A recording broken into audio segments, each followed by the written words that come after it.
estamos vendo como foi que esse poder, aqui representado no Apocalipse de Jesus, no capítulo 13, versículos 11 a 18, passou da sua aparência de cordeiro a falar como dragão. E só para lembrar, a aparência de cordeiro deve-se ao fato de que essa nação, Estados Unidos da América do Norte, foi fundada com vistas para a liberdade religiosa. Em nenhum outro país do mundo tão nobre ideal esteve presente no seu nascedouro.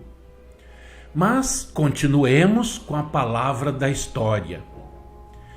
Em uma história do Departamento Pró-Reforma Internacional, ele declara, abre aspas, o Departamento Pró-Reforma Internacional é o primeiro grupo político cristão estabelecido em nossa capital nacional para falar ao governo em favor de todas as denominações. Fecha aspas. Falando perante a Comissão Judicial do Senado dos Estados Unidos contra o projeto da Corte Suprema, o professor Teodoro Grebner, do Colégio de Concórdia, São Luís, fez esta interessante observação. Abre aspas. Já faz mais de 50 anos, o Departamento Pró-Reforma Internacional procurou tornar cristã toda a educação pública e, com isso, tornar Jesus Cristo o Rei da Nação.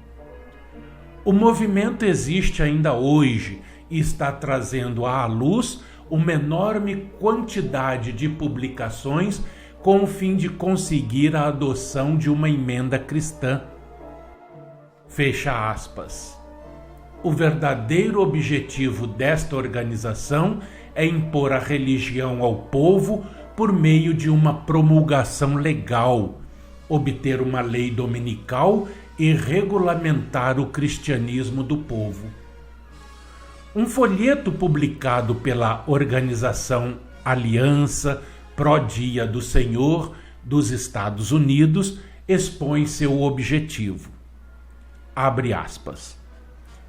Primeiro, preservar o Dia do Senhor, domingo, para os Estados Unidos. Segundo, obter uma aliança ativa em cada estado onde ainda não se tenha organizado. Terceiro, induzir o governo em geral até onde se puder que ele dê o exemplo na observância do dia de repouso. Fecha aspas. Isto significa obter, até onde se puder, leis estaduais e nacionais que imponham a observância do domingo, o mesmo meio pelo qual a Igreja obteve o controle do Estado e pelo qual ambos se uniram no século IV e V da era cristã. O Concílio Federal das Igrejas de Cristo nos Estados Unidos, que é a combinação mais poderosa e representativa das igrejas protestantes da nação, asseverou em seus começos que representava 18 organizações e 50 milhões de membros.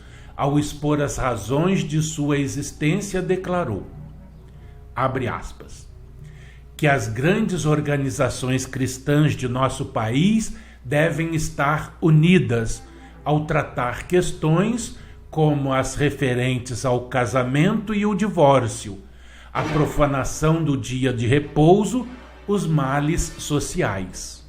Fecha aspas.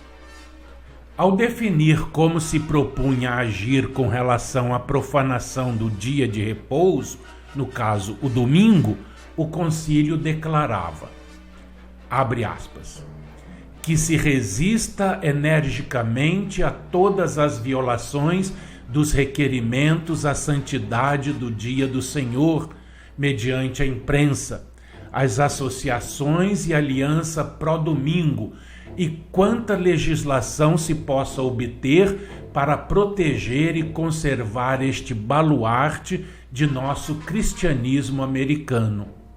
Fecha aspas. Observa-se que a obtenção de leis para impor a observância do domingo é um característico destacado de todas estas organizações em seus esforços para cristianizar a nação. Participando destes esforços, muitos não veem que estão repudiando os princípios do cristianismo, do protestantismo e do governo dos Estados Unidos e se colocam diretamente sob a mão daquele poder que criou o descanso dominical e obteve o controle do poder civil por meio da legislação dominical, o papado. Este perigo foi claramente discernido pelos legisladores dos Estados Unidos. Em 1830, consideraram alguns requerimentos para proibir o transporte da correspondência e abertura dos correios no domingo. Tais requerimentos deviam ser dirigidos à Comissão de Correios, nomeada pelo Congresso. Tal comissão deu um relatório desfavorável que foi adotado e impresso por ordem do Senado dos Estados Unidos. E a comissão foi relevada de toda consideração ulterior sobre o assunto. O apóstolo Paulo fala de um tempo em que os homens teriam aparência de piedade, mas negando a eficácia dela. Lamentamos muito ver igrejas ativas no cumprimento deste quadro profético. Tendo perdido o poder de Deus, cada vez mais recorrem ao Estado para lhes suprir o que falta. Toda a história testemunha que precisamente na proporção em que qualquer organização eclesiástica popular e abrangente perde o espírito, a religião chega finalmente a ser parte do Estado. Assim ocorrerá com a formação da imagem da besta, pois a profecia declara: e foi-lhe concedido que desse espírito à imagem da besta, para que também a imagem da besta falasse e fizesse que fossem mortos todos os que não adorassem a imagem da besta. Apocalipse, capítulo 13, versículo 15. É o que veremos a partir de amanhã. Até lá e aquele fraternal abraço.